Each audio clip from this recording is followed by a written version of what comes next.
अर्थशास्त्र में दो तथ्य हमेशा बहुत ही इंपॉर्टेंट होते हैं।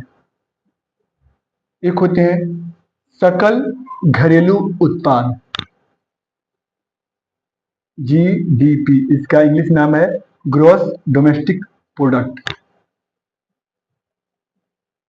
यानी सकल मतलब होता है पूरे भारत में, मान लीजिए अंडमान निकोबार द्वीप समूह भारत में है कि नहीं? वह भारत में है। लक्षद्वीप भी भारत में है। वे भारत में है। भारत के भले वो नक्शे में वो भारत के राज्य हैं, वे भारत के अंग हैं, उसको कैसे नहीं मानेंगे? तो सकल पूरे भारत में, यानी अपने देश में, अपने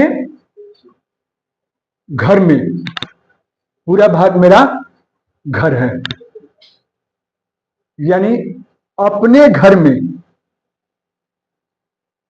एक चीज ध्यान देंगे, और पहले मैं बता रहा हूं, अपने घर में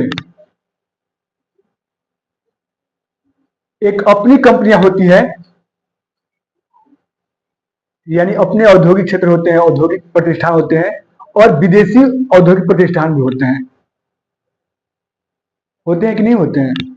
बहुत सारे मोबाइल कंपनियां जो है बंगलुरु में, गुड़गांव में, विदेशी कंपनियां यहाँ प्रोडक्शन कर रही है।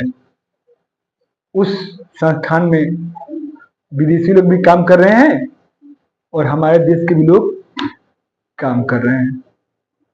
तो ये सब भारत के हुए।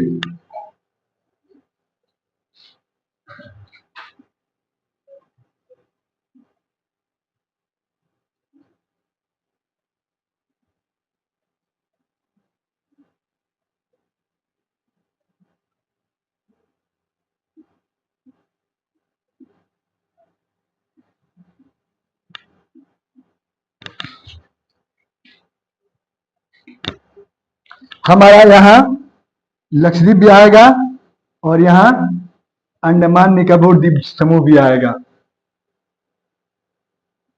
ध्यान देने वाली बात है।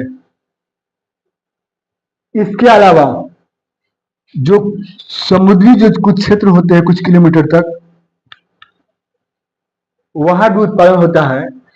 तो हमारे जैसे मुंबई हाई में, जिसका नाम है सागर सम्राट, वहां तेल का उत्पादन होता है। क्या वो मेरे क्षेत्र में आएगा कि नहीं आएगा? आएगा। भारत के ऊपर आसमान में अगर कोई भारत निर्माण की काम कर रहा है, तो क्या मेरे क्षेत्र में आएगा कि नहीं आएगा? आएगा। ध्यान देंगे, कोई हवाई जहाज अगर उड़ते हुए, अपनी सेवा देते हुए वह जा रहा है चाइना, तो क्या वो जो सेवा है वो हमारा सकल घरेलू उत्पाद में आएगा कि नहीं आएगा? वो हमारा देश में आएगा कि नहीं आएगा? बताइए। साफ साफ कॉन्सेप्ट समझ लीजिए। क्योंकि मेरे यहां से उड़ान हो रहा है, एयर इंडिया का विमान मेरा विमान है, और वहां कर्मचारी क्या है? मेरे हैं, और मेरे यहां से वे सैलरी ले रहे हैं। तो वे हमारे देश के उत्पाद हुए, हमारे देश के हुए।